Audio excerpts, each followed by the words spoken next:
Hello and welcome. Today on this video, we are going to be talking about where are the jobs and some different job search strategies. What we'll be specifically covering is an activity that we would have been doing if we were in a live presentation, but we'll go over what it is about your current job search strategy, the job market and hiring process that is important to understand, assessing your current job search and what tools might be available to you, searching for positions, and finally, applications and organization. Hello, I'm another career specialist at the Career Center. I'll be jumping in and out throughout this recording, mainly to go over data associated with this workshop. However, I did want to also introduce our learning objectives. So by the end of this workshop, we hope that you'll be able to list different methods of searching for jobs. So there is more than one way to search for a job, and we highly recommend for your job search to be as effective as possible to be able to combine all of these efforts. Then we'll hope that you will be able to describe the current job market and have the tools to be able to continue to do research and analysis on the state of the job market. Lastly, we hope that you'll be able to identify strategies to strengthen your job search skills. At the bottom, we have our NACE career readiness competencies that are associated with this workshop. So we have professionalism, career and self-development, technology, and critical thinking. So if we start with professionalism, the job search requires a lot of that professionalism because it is a job in and of itself. It requires a lot of time management and resilience as you're going through it. And also, managing these stressors that come with that and the uncertainty of, when are you going to hear back? When are you going to find that job that you're looking for that meets all of your check boxes? Another thing is in the way that you present yourself in your different application materials or in the interview process or networking, you have to present yourself in a professional manner as well. For career and self-development, this involves, identifying what your career goals are and determining what needs to be done to get from where you are now to where you want to be. So this might, involve searching for different jobs, but also networking and building those relationships within the field of your choice. And maybe finding mentors and things like that. Maybe it's identifying an area that you need to develop further based on that information that you're gaining from professionals in your field. Next, we have technology. So you're going to be using different tools and technology in order to amplify your search.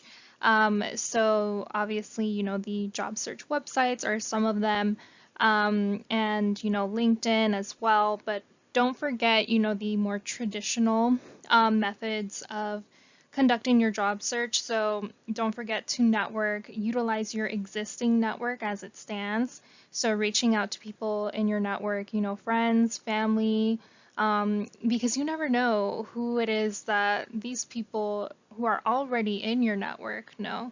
They might be able to potentially lead you in the right direction or help you find that opportunity that you're seeking.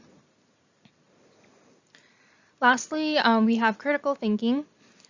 So this involves analyzing the job market as it stands currently and determining the most effective job search methods that meet your needs. And, if you are working part-time as well or full-time, you're planning to work while conducting the job search, trying to find the best way to maximize the time that you do have because it is really demanding. So it does involve a lot of thought. And this goes beyond that as well. So if you think about all the critical thinking that you have to do when you're actually creating your materials and preparing those for your job search as well. If you've seen any of our other videos that we offer, you might be familiar with the NACE career readiness competencies in general. But these are put together by the National Association of Colleges and Employers, and they really set the best practices and expectations when it comes to employers recruiting new graduates to their career fields, and also for colleges and universities that are supporting students as you all are preparing for the job market. So they have surveyed employers and asked them, what skill sets are you looking for? What do you feel that new grads need to have to be successful and to be ready to begin their career? And employers have identified these 8 competencies. So 4 of them we're really feeling like are touching on this workshop, but know that you hopefully should be developing the competencies in the other areas throughout your time on campus. So one thing that we would do if we were in person, and so maybe I'll ask you to pause the video and think about what you're currently doing to search for positions. There are a variety of ways that you can do this, and just make a list of things that you might be doing or what you know are options to really take stock of where you are right now.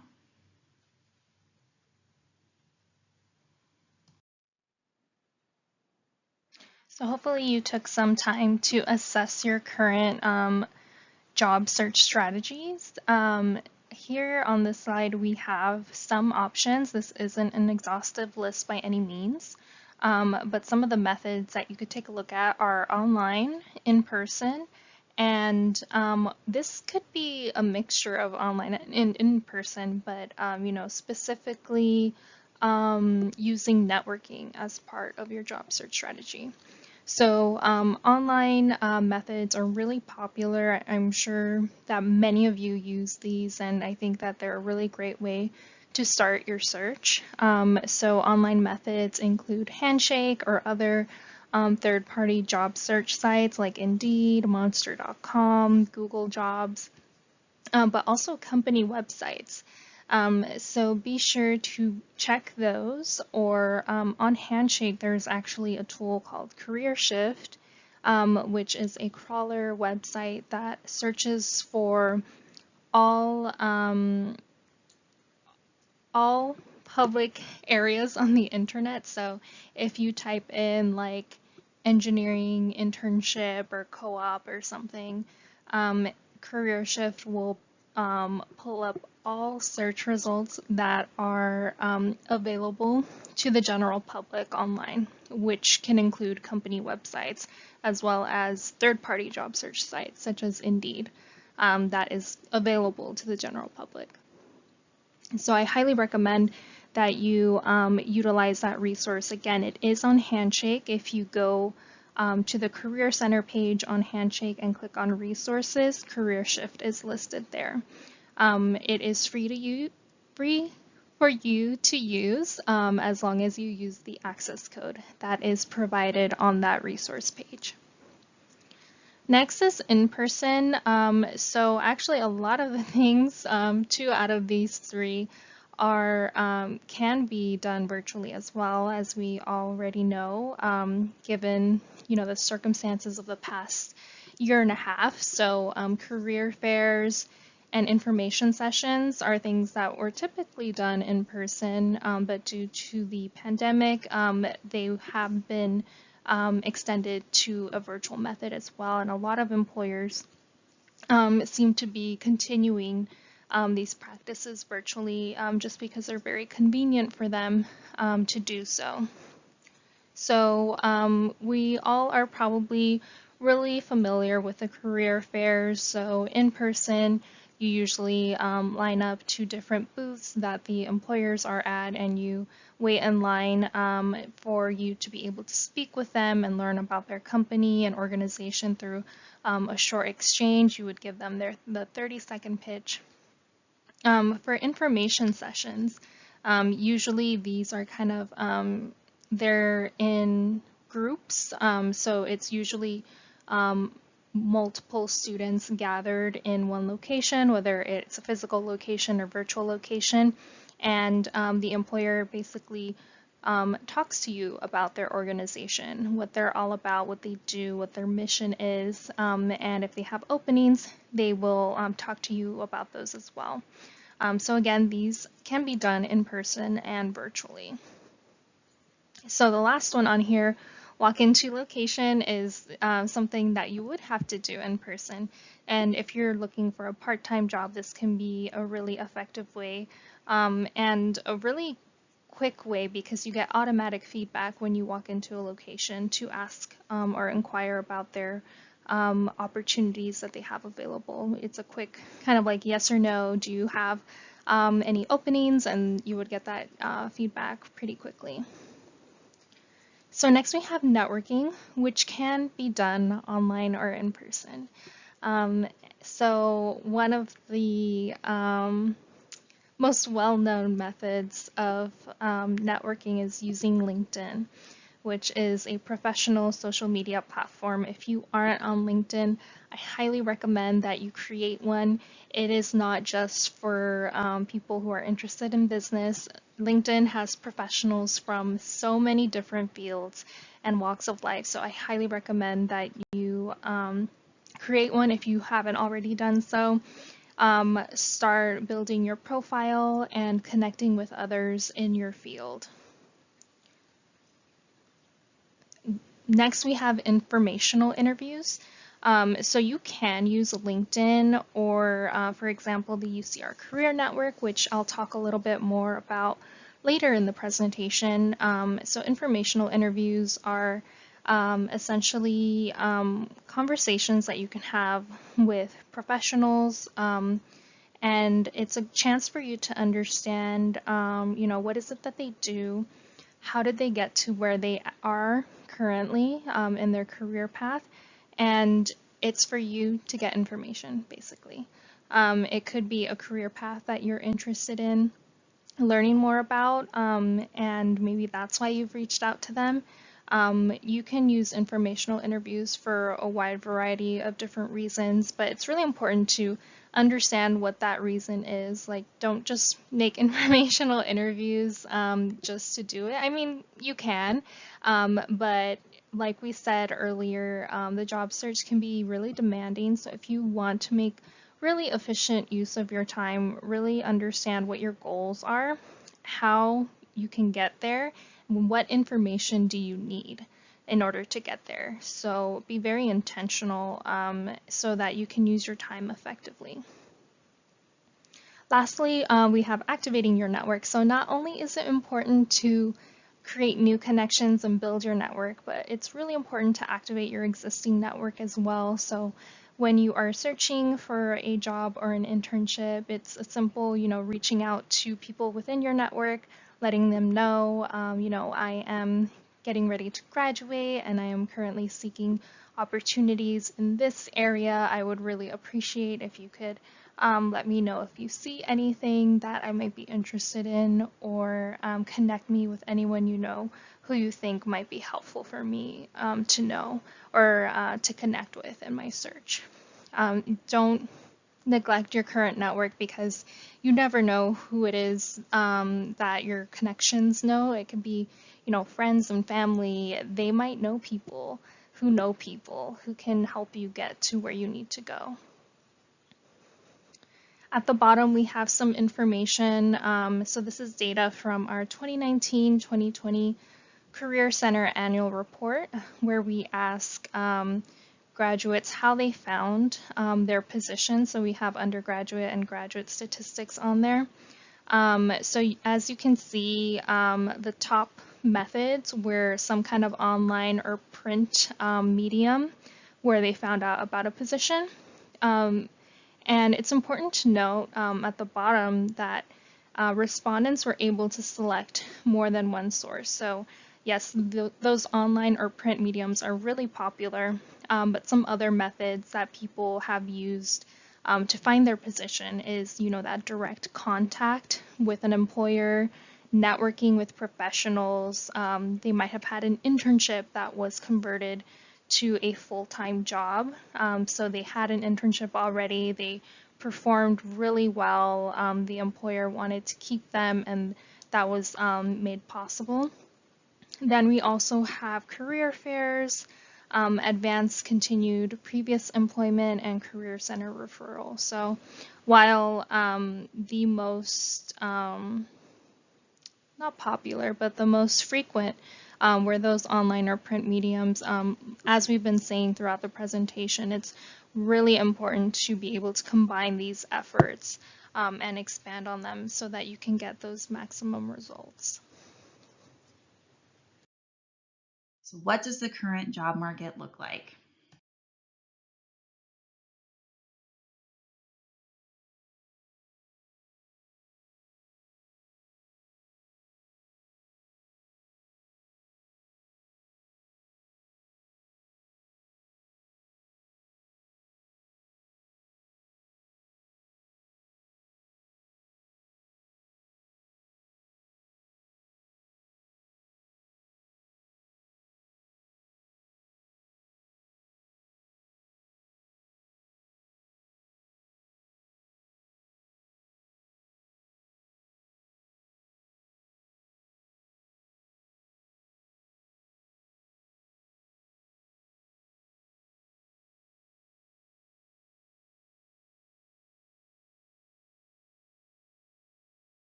To continue on, so in any job market, and again, it's going to be more competitive now, but it's important to understand the hiring process.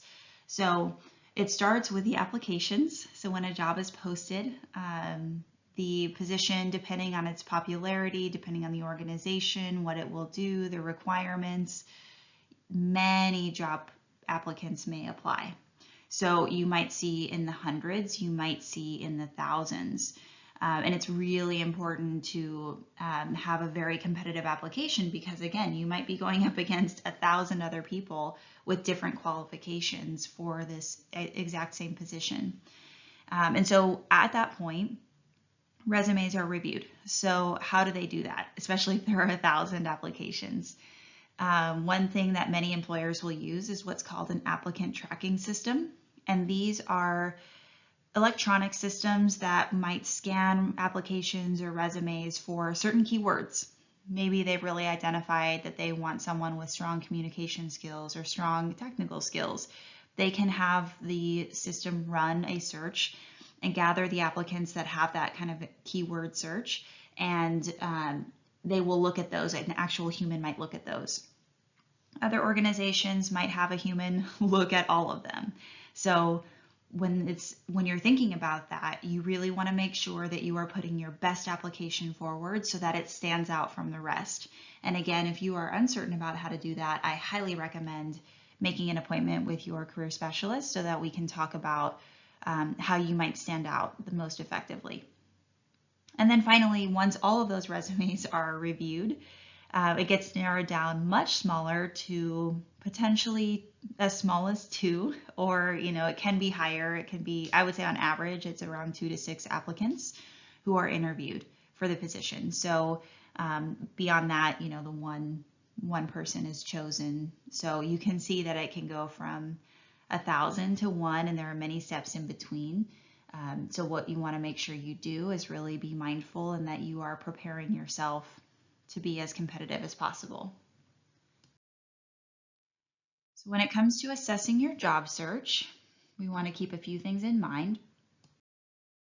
So before you even begin, you want to assess yourself, and you want to really understand what it is that you are looking for.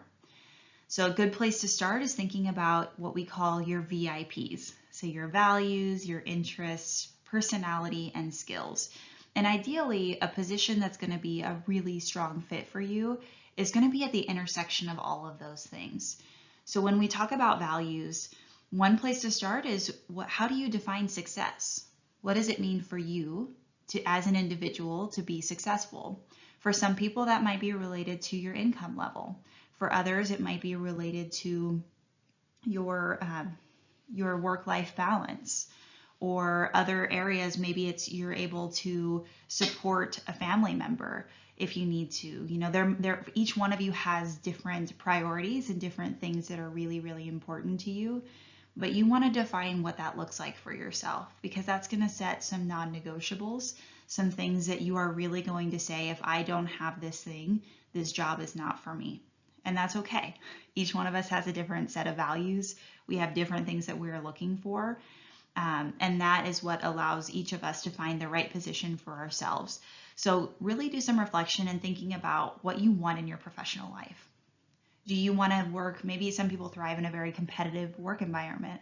Others prefer more of a family environment. Others may like to be more on their own and independent, and that's okay. But knowing what it is that you are looking for will help you find the right fit for yourself. The next one is interest, a little bit more straightforward. So thinking about what you like to do, what you don't like to do, how you would define like your favorite day on the job, or what would be your least favorite day of all your least favorite activities, and thinking about what does that mean for you in terms of what you might be looking for in a position. When it comes to personality, you want to think about where do you work best? So we often refer to the MBTI, or the Myers-Briggs Type Indicator. And this might mean if you prefer an environment where you are interacting with other people all day, or if you prefer to have a very structured day, or maybe you prefer to have more flexibility and unplanned time.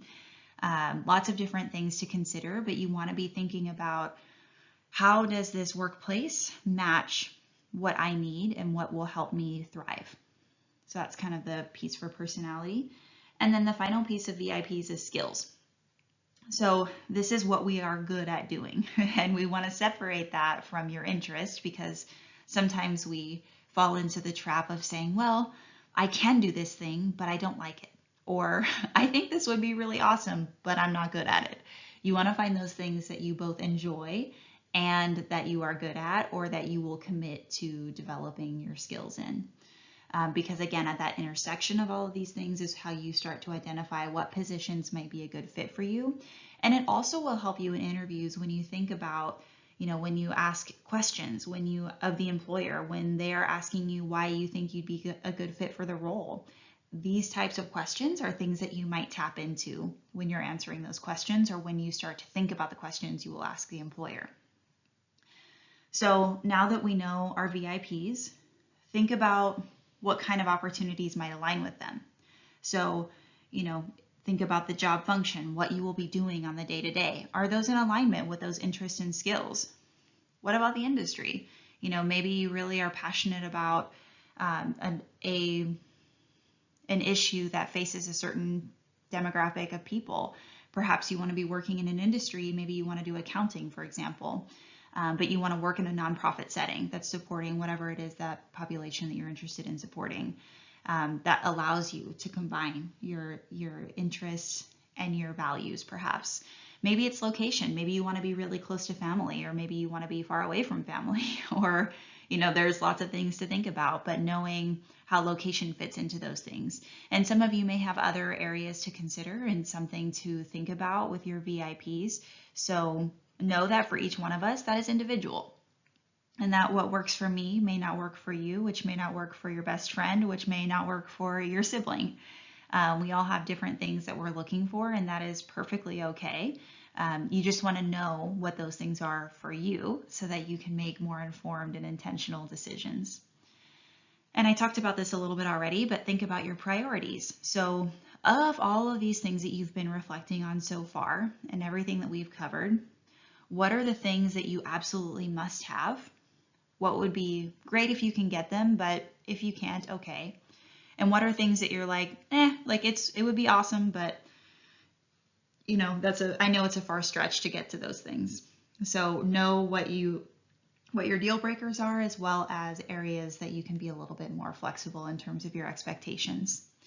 And again, if you're not sure where to begin with any of this conversation, know that your career specialist is here to support you. So, if you want to talk about all of your VIPs, there is an assessment for that. The MBTI Myers-Briggs Type Indicator will help with personality. The Strong Interest Inventory will help you identify your interests and relate it to careers. And then the Career Leader is usually related to business. There is a fee attached to that one, but it can help identify values, interests, and skills. So know that we have assessments to support, but we also are happy to have a conversation with you and talk about, your unique situation without an assessment if you prefer. Okay, so the next phase in assessing your job search, now that we've done that self-assessment, is to look at the marketplace that is out there. So what do you already know? What can you learn? There are plenty of resources that are available to help you identify these things. And one thing that's very helpful is when you're learning industry trends. So what is the hiring outlook? So are there going to be a lot of job openings? How did this occupation start? What industries are they primarily working in, if it's a job that can work in a variety of spaces? And the Bureau of Labor Statistics, or BLS, is a government website that it houses the Occupational Outlook Handbook, and it has a lot of information about different occupations that can help you develop that really strong foundational knowledge of industries in general. If you'd like to learn more about specific jobs, you can look at ONET Online. It's one of my absolute favorite resources for doing research on different positions. And you can search for different jobs that you think might be interested in, understand the day-to-day responsibilities, what skill sets you should have to work in this field. It has related jobs, education requirements, many, many, many resources available to help you identify, is this a job that might be a good fit for me?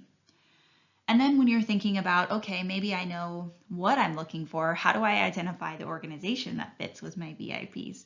And Glassdoor is one resource that is very, very helpful. They have a lot of resources available. There are jobs that are posted there. There are blog articles just about industry.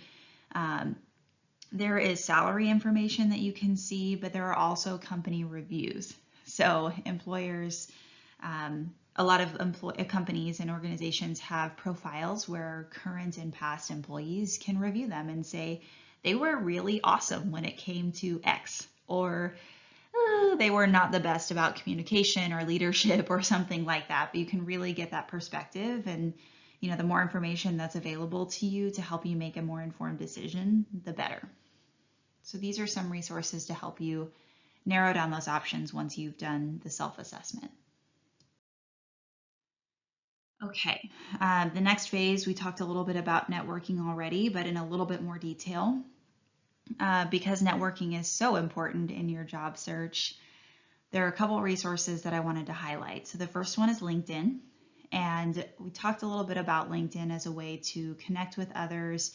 The beauty of LinkedIn is actually that, let's say that you meet someone while you are working in an internship role or a part-time job even on campus, and you make a very strong connection with your supervisor. If you connect with them on LinkedIn, then it won't matter, no matter where you go in your career and no matter where they go. Their email address may change, but their LinkedIn account will not. So you will always have contact with that person if you are connected with them on LinkedIn, which is a really nice way to stay in touch with folks. But another thing that I wanted to highlight is actually, I mentioned it on the previous slide about LinkedIn, but every school has a LinkedIn page. And this is a screenshot of UC Riverside's LinkedIn page. And you can click on the alumni section and you can see that at this time, whenever this was recorded, there were over 100,000 alumni who have 100,000 people on LinkedIn who have listed listed UCR as a school that they attended. And you can narrow down that group by location, their organization, at least where they have worked. It may not be their current employer. You can narrow down by what they studied, what they're skilled at, and other factors. So you can really start to think about, and you can also do a keyword search. So if you wanted to find someone with a very specific job title, you could do that. But what's nice is that you can then see their career path, and you can also connect with them to try to learn a little bit more about how they got to where they are, or if they have any advice for someone in your shoes. CareerShift is another fantastic resource. It is available to you in your Handshake account, and CareerShift searches every public job board that is available. So it's a very comprehensive search when it comes to the actual job search, but in the context of this slide, there is another section called Contacts. And in the Contacts section, you can search for alumni. So in this example, I've given school attended as UC Riverside, but you can also search for contacts that work at a certain organization or have a certain title or in a certain location.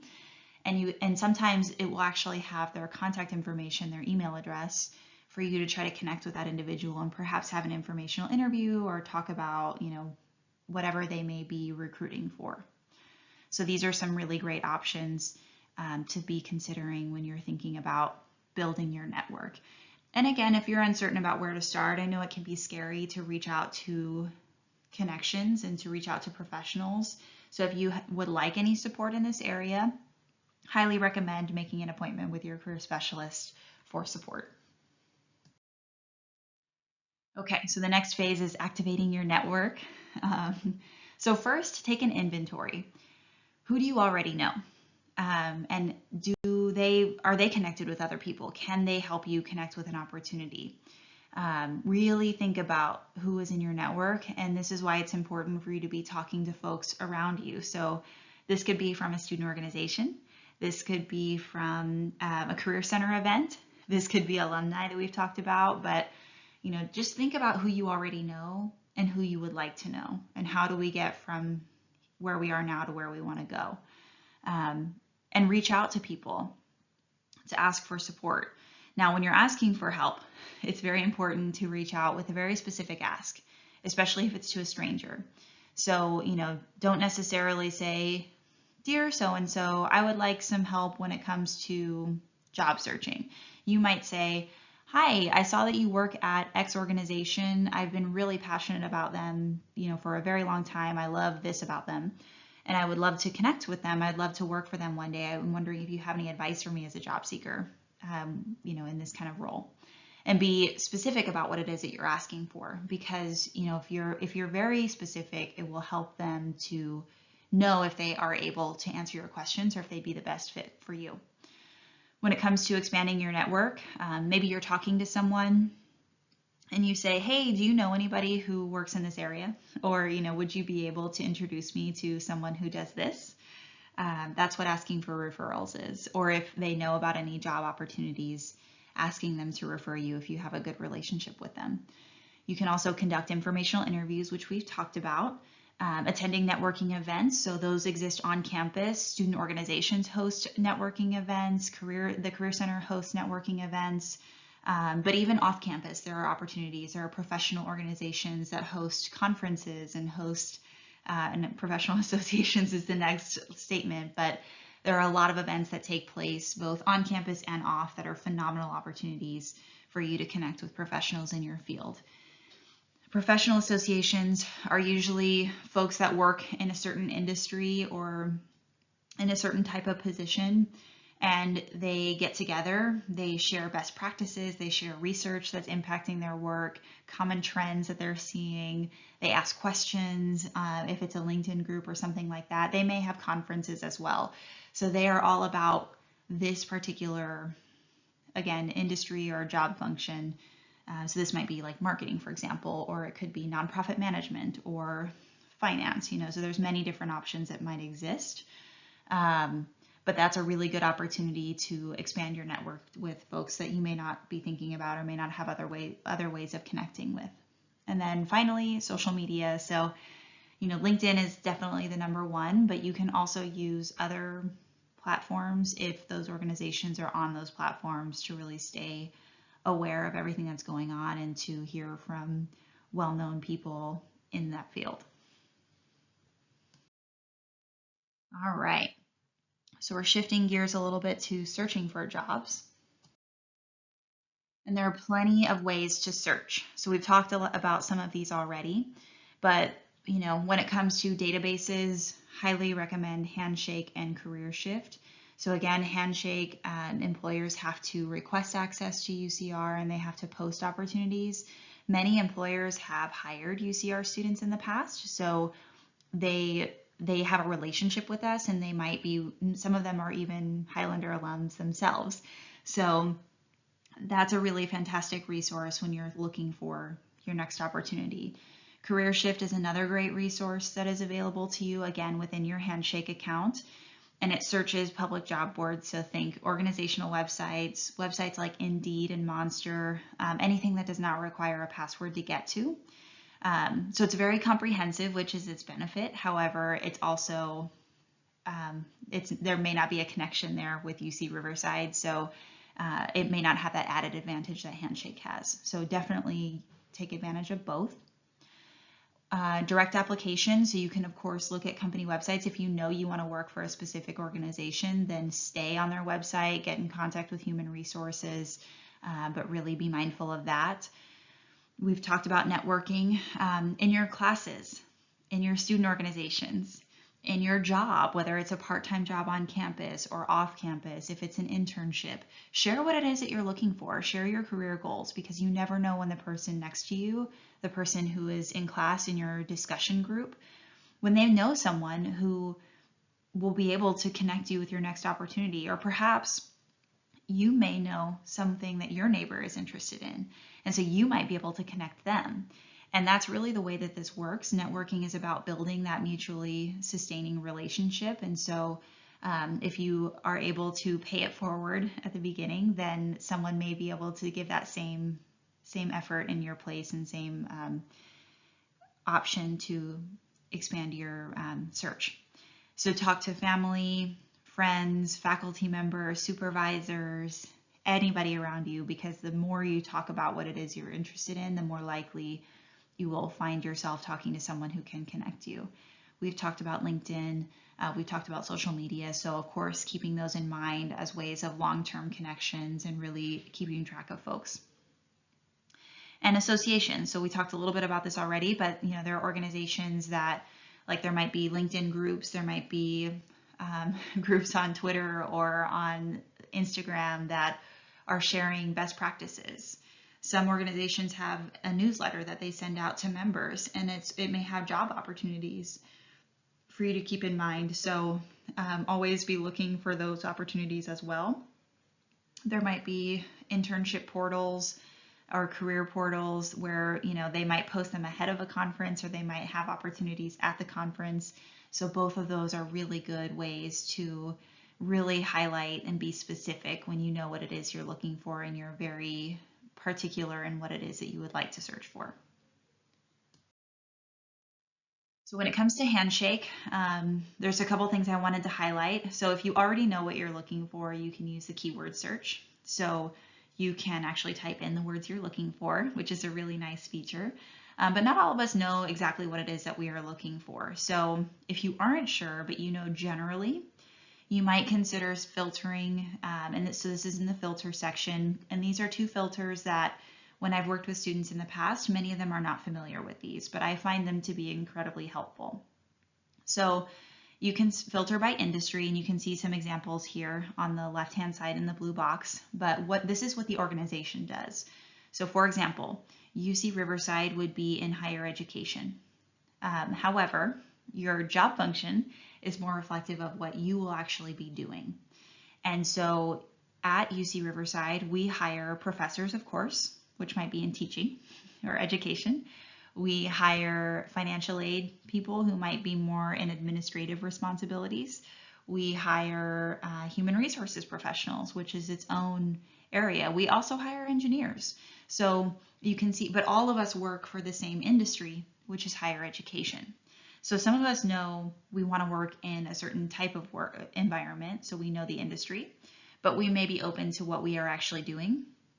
And others of us might know what we want to be doing, but we are open to the type of organization that we work for. So those filters can be super handy because you don't have to have a keyword search. You can just start to filter and browse that way. Again, I've talked about why Handshake, and this is really just a reflection of that. So they really have that relationship with UCR to some extent, and they have a little bit more of a vested interest in hiring UCR students. You can also search for on-campus interviews. So in the yellow box, when you're on that job search page, there's a top section that's called on-campus interviews. And these are employers who might be attending a job fair. They might simply know that they want to recruit from UCR. And so they have a day set aside where they'll be interviewing students specifically from UCR. So those employers definitely have a strong relationship with us, and partnering with them will really help you to stand out, and it will give you a huge advantage because, again, they already have that relationship with UCR. Another strategy that you can use to search for jobs, internships, or other opportunities is through our career fairs. So here we have our career fairs that we traditionally offer during our fall quarter. We do have fairs throughout the year, but we usually host different ones each quarter. So for fall quarter, this is usually the career fairs or boutique style events, which means we invite employers from specific industries to these events. And then we also have a graduate professional and law school information day fair as well. We won't talk too much about that one since it's not, the goal isn't necessarily to find a job, at least in the short term when attending those fairs. But with the other events, so we usually host ones for where the target are different colleges. So obviously for Business and Diversity Expo, it might be more relevant to individuals from the School of Business, though we have diverse employers who will be in attendance. Then we have the STEM Career and Internship Fair. I really do want to emphasize the Career and Internship Fair component. So not only can you find jobs there, but you can also potentially find internships too.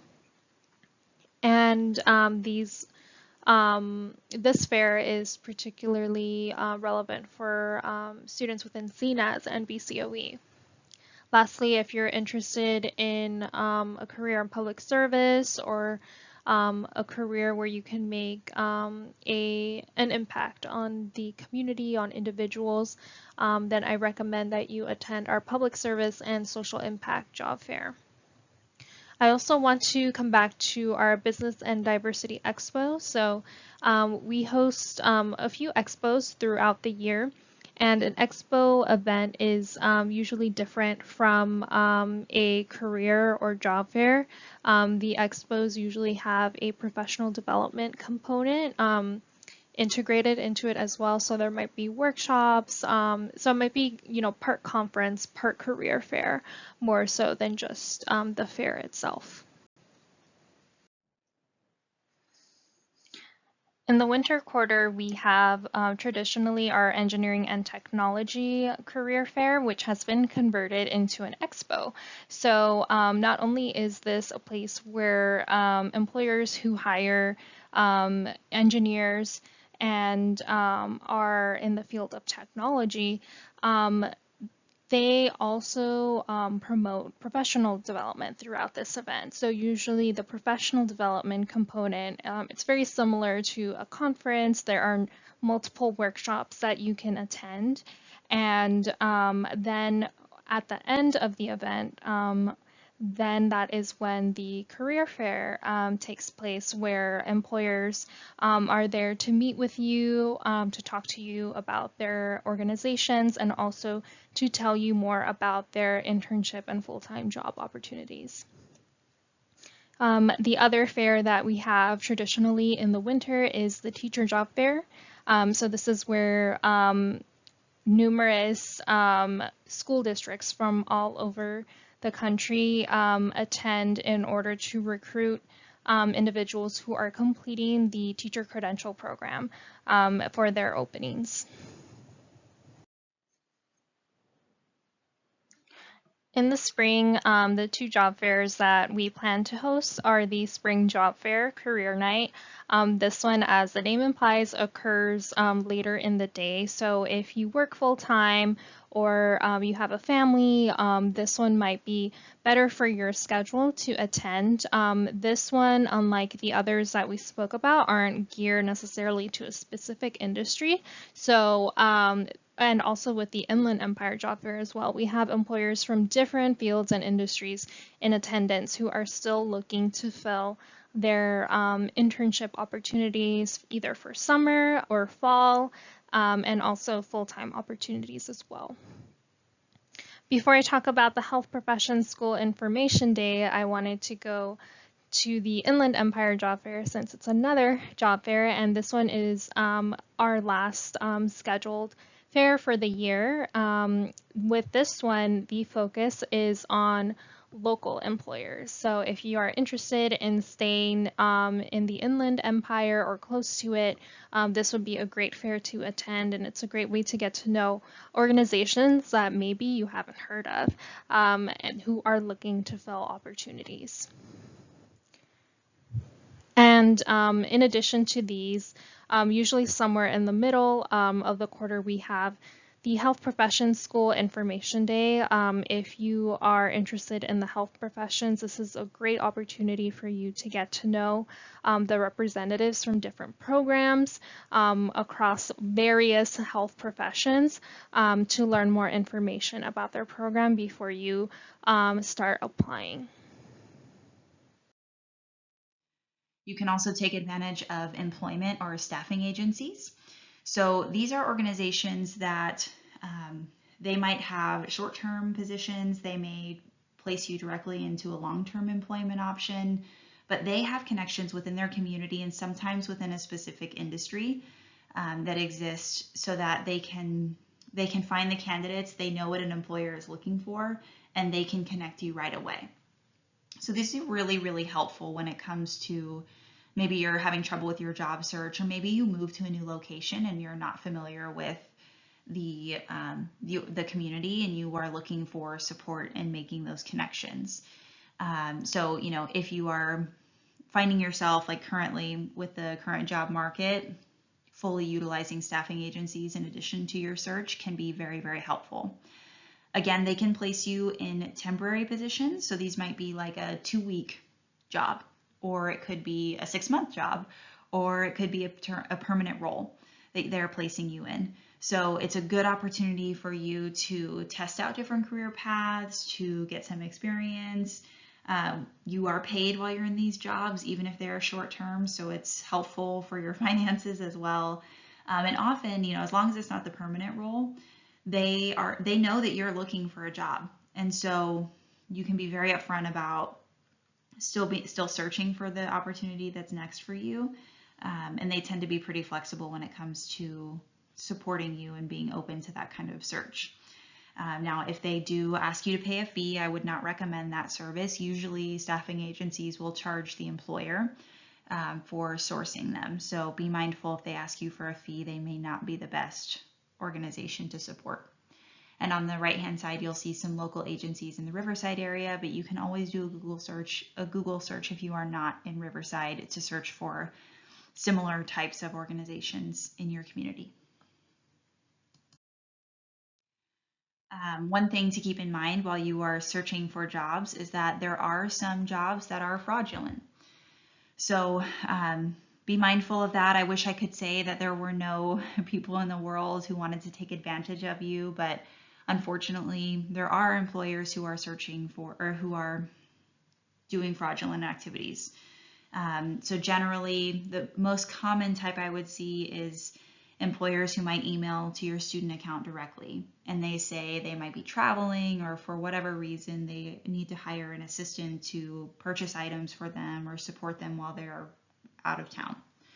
And then they will send you a check and ask you to cash that check, and then to make purchases, and you keep some of that check for your own personal funds.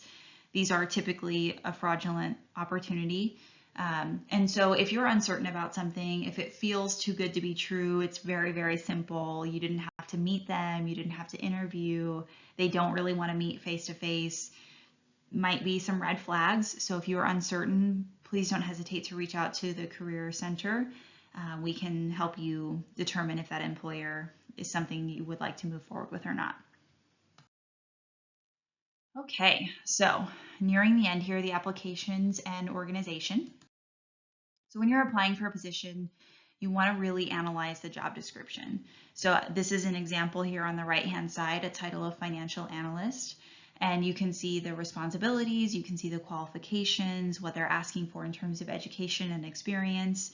And as you're reading this, maybe you make notes, maybe you've printed it and you're highlighting it, but find a way to really take note of the key phrases they're using, the verbs that they're using, and build those in. So thinking about, conducting budget meetings. So conducting meetings, have you done that before? Can you make reports? Can you share updates with others? Providing training, so communication skills, really trying to identify what are those skills that they're asking for. And can you make sure that those skills show up in your resume? Because again, remember that sometimes there are 1,000 applications, and if they're using a computer system to track your application, they might be looking for some of these keywords.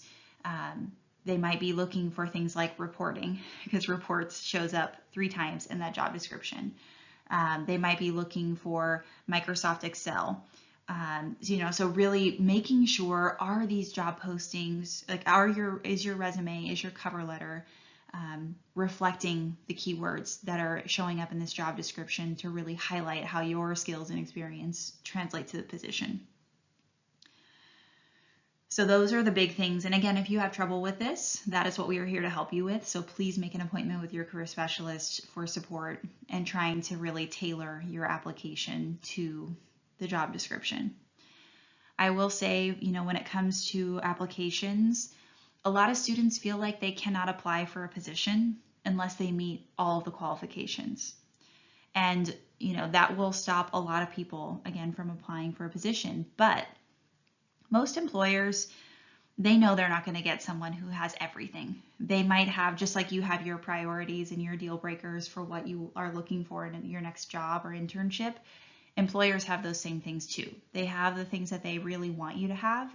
And then they have the things that are like, okay, if you have it, awesome, but it's fine. We can teach you if you don't have it. So if you have half of the qualifications, apply, because you never know the strength of the applicant pool, and that can really help you to you never know if the applicant pool is very strong, or if you are bringing something unique that they are looking for that might help even if you don't meet all the qualifications. Okay. Now, staying organized, everybody has a different method here. So find the way that makes the most sense. This is a sample job search log, and it has just some of the basic things. So when did you apply? What was the title of the job? What was the organization? Do you have contact information for them so that you can follow up? Have you followed up? Has it been a week or so? Did you get an interview? If so, what was the date? Have you sent a thank you note after your interview? Do you know the next step? So these are the things that can help you kind of keep track, because sometimes you might be applying to 10 jobs a week or 3 jobs a week, whatever it might be, whatever's reasonable to you. And you might get a call for an interview and you're like, I forgot which one that was. And so if you go back to your log or you go back to your applications, however you're organizing it, you will remember, I applied for this one and this was the position. So let me review and make sure I'm prepared for that interview. When it comes to following up, we get a lot of questions about this. I would say on average, follow up 1 to 2 weeks after the deadline for a position, verify that they got it, that you reiterate your interest in the position, but just follow up to see if there have been any updates. You might do this over an email if you have that information. If you have a phone call or a specific person, you can always try calling as well. Things that are important to include are what was the position you applied for, when did you apply, your own contact information, and then you can also attach a copy of the resume that you submitted as part of your application, just to bring it to the top of the pile. The great thing about following up is that not everyone does. And so sometimes an employer is really looking for someone who takes initiative, or someone who's very, very passionate about this work. And so if 1,000 people apply and only 10 follow up, there's a good chance that those 10 are going to get considered before the other 1,000, so be mindful that can really have an impact. Now, if an employer says to not follow up with them, do not follow up with them, because personally, whenever I have been reviewing applications and an applicant doesn't follow the instructions, if you're doing that before you're an employee, you probably won't be the best at following instructions when you are an employee. So I would say that if they say not to do it, don't do it. Okay, so as we close this workshop today, I would want to challenge you all to think about how you might move forward. So this slide looks familiar. It's exactly what we looked at the very beginning. But, when you think about what strategies you were already using, hopefully you've identified some more ways of searching after this video. So take a look and identify how you might move forward and what strategies you can incorporate into your own search based on what you will be looking for. And of course, if you are watching this with others, and even if you're not, find someone else who you trust to hold you accountable and tell them, hey, this is what I'm going to do. I'm going to try to connect with 3 people over this week to do an informational interview, or I'm going to attend the finance, accounting, and business job fair, and have that person hold you accountable and ask you how it went, or ask you how you're doing on this goal. And if someone asks you to be helping them to stay accountable, you do the same to really make sure that you are setting goals for yourself and achieving those milestones. Okay, and if you have any questions, I'm going to go to the next slide.